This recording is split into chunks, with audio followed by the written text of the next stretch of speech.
مسیح کے زندہ جلالی نام میں سب کو سلام۔ آج ہم کلام مقدس میں سے پڑھیں گے زبور 70 اس کی پہلی آیات جو مدد کے لیے ہیں، اور جس سے کلام مقدس میں یوں محکوم ہے کہ خداوند مجھے چھڑانے کے لیے، اے خداوند میری مدد کے لیے جلدی کر۔ تو جب بھی ہم کہیں کمزور ہوتے ہیں، پریشانیوں میں ہوتے ہیں، تو خداوند کے وعدے ہیں کہ ہم اسے پکاریں اور وہ ہماری دعاؤں کو سنتا ہے اور قبول بھی کرتا ہے، کیونکہ خدا کے وعدے اٹل ہیں۔ اس نے کہا ہے کہ جو مجھ سے دعا کرتے ہیں میں ان کے دلوں کے قریب میں رہتا ہوں، تو وہ ہماری مدد کرتا ہے۔ وہ تو اتنی محبت کرنے والا خدا ہے، جو اس کی محبت لا زوال ہے، جو لفظوں میں بیان نہیں کی جاتی۔ جب ہم گناہ گار ہی تھے تو خداوند نے ہم سب کے لیے کفارہ عطا کیا، اپنی جان دی اور ہمیں سب کو زندگی بخشی۔ وہ تو وعدوں کا سچا خدا ہے۔ وہ کہتا ہے راہ حق زندگی میں ہوں، اور جو مجھ میں سے پیے گا وہ کبھی پیاسا نہیں ہوگا، وہ کبھی بھوکا نہیں ہوگا۔ ابدی زندگی میرے پاس ہے۔ تو ابدی زندگی صرف ہمارے خداوند خدا کے پاس ہے۔ اور جس طرح زبور 91 میں یوں لکھا گیا ہے، اس کی 11 آیات میں یوں لکھا گیا ہے، کیونکہ وہ تیری باوت اپنے فرشتوں کو حکم دے گا کہ تیری سب راہوں میں تیری حفاظت کرے اور تجھے اپنے ہاتھوں پہ اٹھا لے، تاکہ ایسا نہ ہو کہ تیرے پاؤں کو پتھر سے ٹھیس لگے۔ آمین۔ خداوند تو اتنی محبت ہم سے کرتا ہے، وہ تو چاہتا بھی نہیں ہے کہ میرے بچوں کو پتھر سے ٹھیس لگے۔ ہم دنیاوی ماں باپ کبھی ایسے ہو جاتے ہیں کہ ہمارے بچے اگر غلطی کرتے ہیں، ہم بار بار معاف کر کے کہتے ہیں چلو جی ہونے نہ جان دو، جب ٹھوکر لگے گی سنبھل جائیں گے۔ تو ہمارا باپ تو یہ بھی نہیں چاہتا، وہ ہمیں بار بار معاف کرتا ہے، وہ ہمیں بچاتا ہے اور ہمیں چھڑاتا ہے۔ پھر اس کے وعدے کتنے اٹل ہیں۔ اس نے لکھا ہے کہ اسی زبور میں اس کی 15 آیات میں لکھا ہے، وہ مجھے پکارے گا اور میں اسے جواب دوں گا، میں مصیبت میں اس کے ساتھ رہوں گا اور اسے چھڑاؤں گا اور عزت بخشوں گا۔ میں اسے عمر کی درازی سے آسودہ کروں گا اور اپنی نجات اسے دکھاؤں گا۔ آمین۔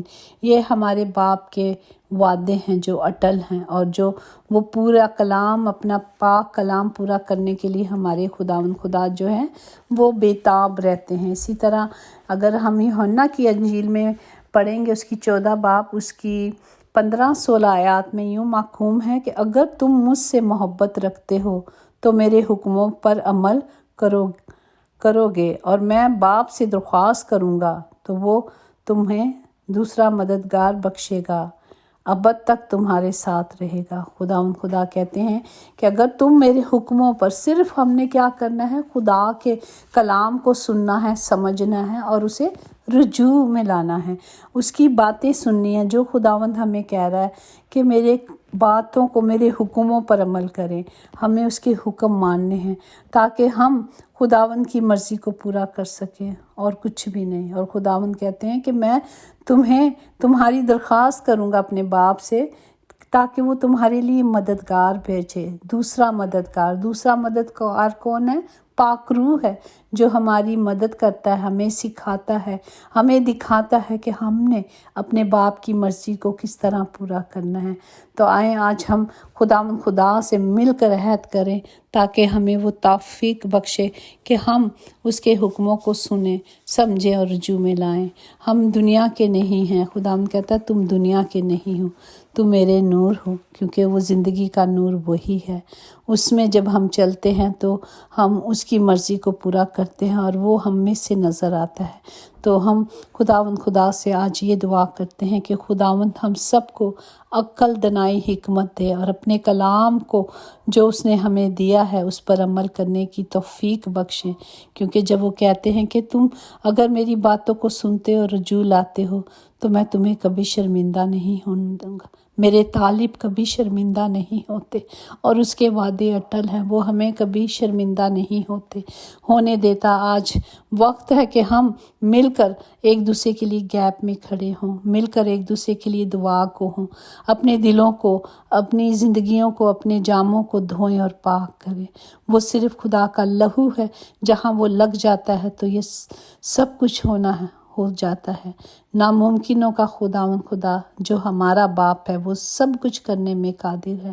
خداوند ہم سب کو عقل دانائی حکمت دے تاکہ باپ کی مرضی کو پورا کر سکیں، تاکہ باپ کی مرضی جان سکیں۔ ہم اپنے کانوں کو شنواں کریں تاکہ ہم خدا کا زندہ کلام سنیں، سمجھیں اور رجوع لائیں، اور اس کلام کے وسیلے سے ہماری زندگیوں میں پھل لگے تاکہ ہم پھلدار ہوں اور یہ پھل ہم دوسروں کو بھی دینے والے بنیں۔ ہم خداوند سے ایک دوسرے کے لیے برکت کو مانگتے ہیں اور خدا کے روح کے سارے پھلوں کو مانگتے ہیں تاکہ ہم سب پھلدار ہوں اور اس پھلوں سے ہم دوسروں کو بھی سیر کرنے والے بنیں۔ یسوع نام میں قدرت قوت پائی جاتی ہے اور اس کا وعدہ ہے کہ جو کچھ تم میرے نام سے میرے باپ سے مانگو گے اور یقین کرو کہ ہو گیا تو وہ ہو جاتا ہے۔ ہم خداوند کا شکر کرتے ہیں کہ اس نے ہمیں یہ حق بخشا کہ ہم اسے باپ کہہ کے پکار سکیں۔ ہم باپ کی لاڈلیاں بیٹی ہیں۔ جس طرح باپ کے گھر میں بیٹیاں آتی ہیں وہ کبھی خالی ہاتھ نہیں جاتی، اسی طرح ہم آسمانی باپ کے پاس آئے ہیں جو سب کچھ کرنے میں قادر ہے۔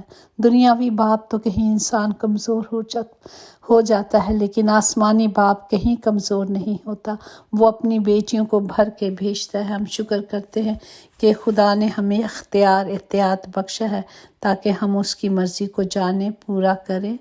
جس طرح افسیوں کا 6 باب اس کی 10 آیات میں ہم سارے اختیار اس سے مانگتے ہیں تاکہ ہم ہر طرح کے ابلیس کا مقابلہ کر سکیں، اور وہ وعدوں کا سچا خداوند ہے۔ اس نے حدیں نہیں مقرر کی کہ ہم نے کیا مانگنا ہے اور کیا نہیں مانگنا۔ اس کا وعدہ ہے مانگو تو دیا جائے گا، کھٹکھٹاؤ تو تمہارے لیے کھولا جائے گا۔ ہم آج خدا سے مانگتے ہیں کہ ہم سب ایک روح ایک جاں ہو کر دعا میں رہیں ایک دوسرے کے لیے، تب بھی معجزات ہوتے ہیں۔ جب روح اور سچائی سے دعا ہوتی ہے تو معجزات ہوتے ہیں، کیونکہ ہمارا خداوند معجزات کا خداوند ہے۔ خدا سب کو برکت دے اور اپنے نام اور جلال کے لیے اسی طرح استعمال کرے۔ God bless you all. Thank you so much.